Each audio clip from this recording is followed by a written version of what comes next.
శ్రీకృష్ణుని పాలు పెడతానని చెప్పి చంపబోతుంది. కానీ ఆయన పోతని సంహరిస్తారు. ఇది వెన్న దొంగ. ఇంటింటికి వెళ్ళి వెన్నని అపహరిస్తుంటారు కదా స్వామి. ఇదిగో ఉట్టి అది తర్వాత ఉట్టి కొట్టడం, వెన్న దొంగలించడం అంతాను.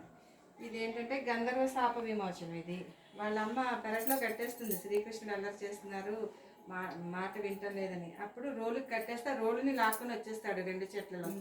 అది గంధర్వ శాపం. ఆ 2 చెట్లు ఎవరంటే కుబేరుని కుమారులు అన్నమాట. నారదుడి శాపం ప్రకారం వాళ్ళు అలా చెట్ల రూపంలో ఉంటారు. శాప విమోచనం ఏమో శ్రీకృష్ణుని ద్వాపర యుగంలో జరుగుతుందని అప్పుడు చెప్తాడు నారదుడు.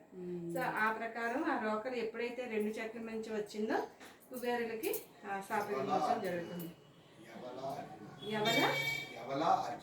యవల అర్జున వాళ్ళిద్దరు పేరు. అదేంటంటే మన్ను తిన్నాడని యశోదామాత చూస్తుంది కదా, నోట్లో మొత్తం బ్రహ్మాండం అంతా కనిపిస్తుంది. అది సాందీప మహాముని ఆశ్రమంలో శ్రీకృష్ణుడు, బలరాముడు, కుచేలుడు.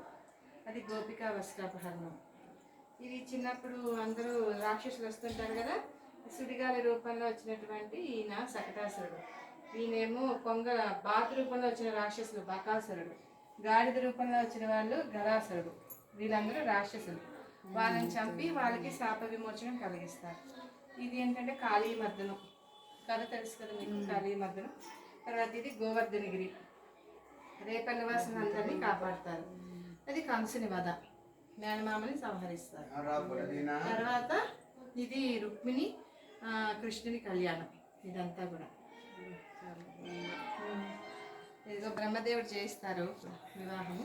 తర్వాత ఏంటంటే అది శ్రీకృష్ణుని తులాభారం వేస్తుంది సత్యభామాదేవి. తర్వాత అంటే పెద్ద బొమ్మని ఇంకా కింద పెట్టలేదు, నేను పైన పెట్టాను.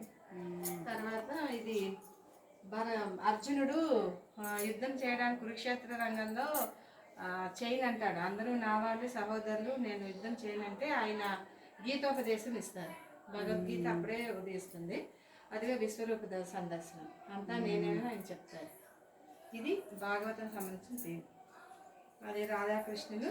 తర్వాత బ్రహ్మ విష్ణు మహేశ్వరులు. ఆవిడేంటంటే మధుర మీనాక్షి కళ్యాణం.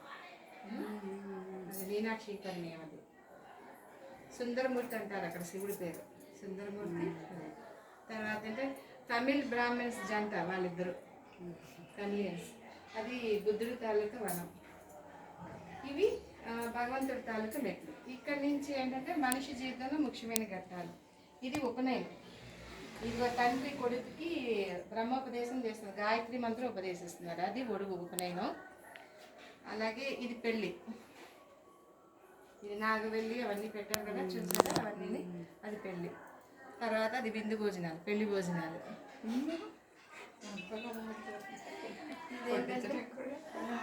ఇది రిసెప్షన్. ఇదిగో కేక్ కట్ చేసాము. తర్వాత ఇది షష్ఠి పూర్తి, పెళ్ళి షష్ఠి పూర్తి.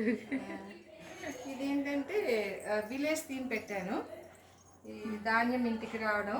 తర్వాత ఇదిగో ఆవు దూడ, మా అమ్మేమో వాటిని కాపలా కాస్తుంది, మేతకది తీసుకెళ్తుంది. వీళ్ళు తర్వాత ఇక్కడ నుయ్యి దగ్గర ఆవిడ బట్టలు ఉతుకుతుంది. ఈ ఇంటి దగ్గర ఈవిడేమో గంజి వారిస్తున్న అన్నం వండుతుంది. ఆవిడ అక్కడే ఉండి ఇద్దరు కబుర్లు ఆడుకుంటున్నారు. అది విలేజ్ థీమ్. సో ఇది మొత్తంగా